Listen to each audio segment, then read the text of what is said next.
Daniel 5, the writing on the wall.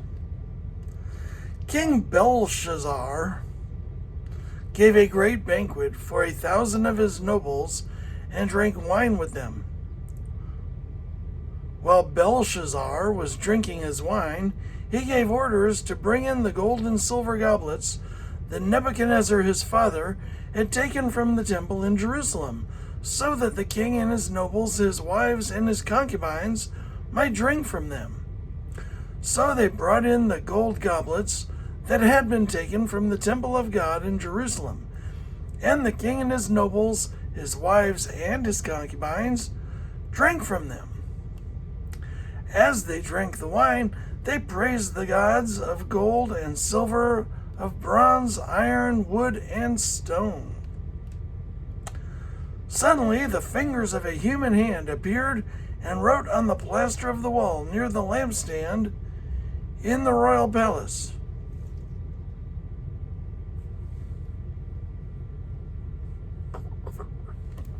Suddenly, the fingers of a human hand appeared and wrote on the plaster of the wall near the lampstand in the royal palace. The king watched the hand as it wrote. The hand. His face turned pale, and he was so frightened that his legs became weak and his knees were knocking.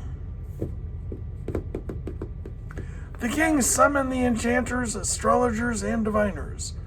Then he said to these wise men of Babylon, "Whoever reads this writing and tells me what it means will be clothed in purple and have a gold chain placed around his neck, and he will be made the third highest ruler in the kingdom."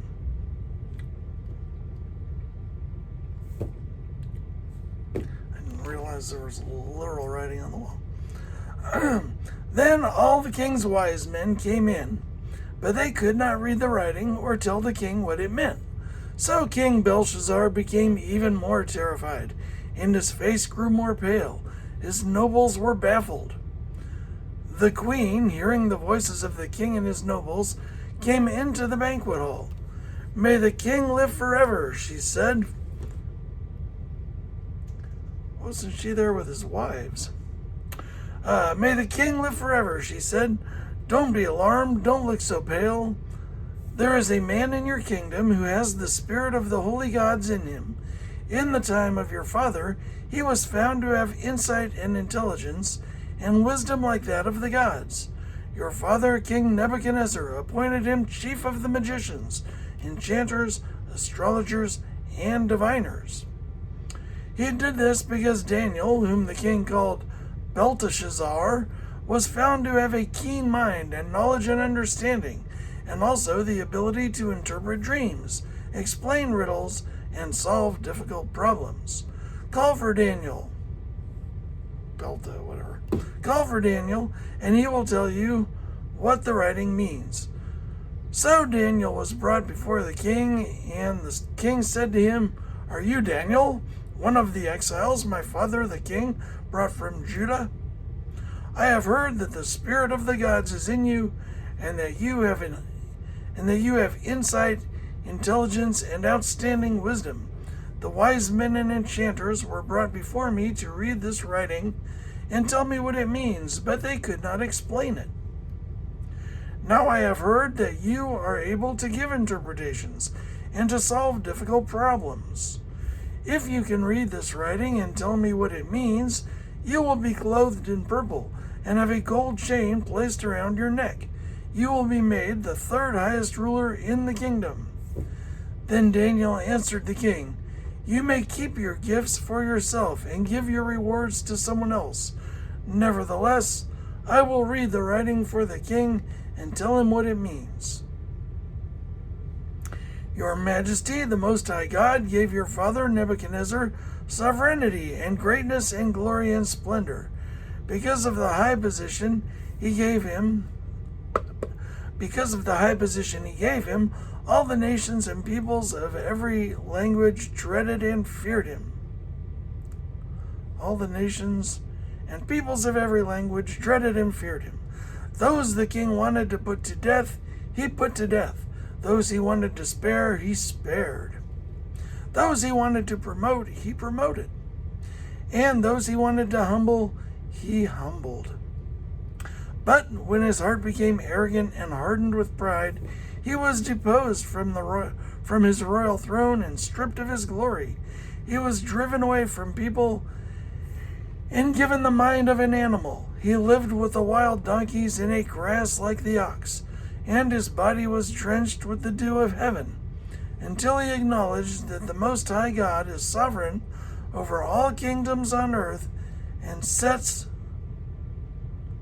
over them anyone he wishes. And his body was drenched with the dew of heaven until he acknowledged that the Most High God is sovereign over all kingdoms on earth and sets over them anyone he wishes. But you, Belshazzar, his son, have not humbled yourself, though you knew all this. Though you knew all this. Instead, you have set yourself up against the Lord of heaven. You had the goblets from his temple brought to you, and you and your nobles, your wives, except the queen apparently, and your concubines drank wine from them. You praised the gods of silver and gold. So, you had the goblets from his temple brought to you, and you and your nobles, your wives, and your concubines drank from them. You praised the gods of silver and gold, of bronze, iron, wood, and stone, which cannot see or hear or understand. But you did not honor the God who holds in his hand your life and all your ways. Therefore he sent the hand that wrote the inscription. This is the inscription that was written. This is the inscription that was written. Mene, tekel, parsin. Mene, tekel, parsin. There's commas between each word. Here is what the words mean. Mene, God has numbered your days. God has numbered the days of your reign and brought it to an end. You said it twice. God has numbered the days of your reign and brought it to an end. Tekel, you have been weighed on the scales and found wanting. Peres, mene, tekel, parsin. Peres, your kingdom is divided. Your kingdom is divided and given to the Medes and Persians. Medes and Persians. But it doesn't say Paris, it says Parsin. Parsin. Oh, well, Paris is, I guess, Parsin. Your kingdom is divided in Paris. Your kingdom is divided and given to the Medes and Persians. Then, at Belteshazzar's command, Daniel was clothed in purple. Then, at Belshazzar's command, Daniel was clothed in purple. A gold chain was placed around his neck, and he was proclaimed the third highest ruler in the kingdom. That very night, Belshazzar, king of the Babylonians, was slain, and Darius the Mede took over the kingdom at the age of 62. I was 62. That very night, Belshazzar, king of the Babylonians, was slain, and Darius the Mede took over the kingdom at the age of 62.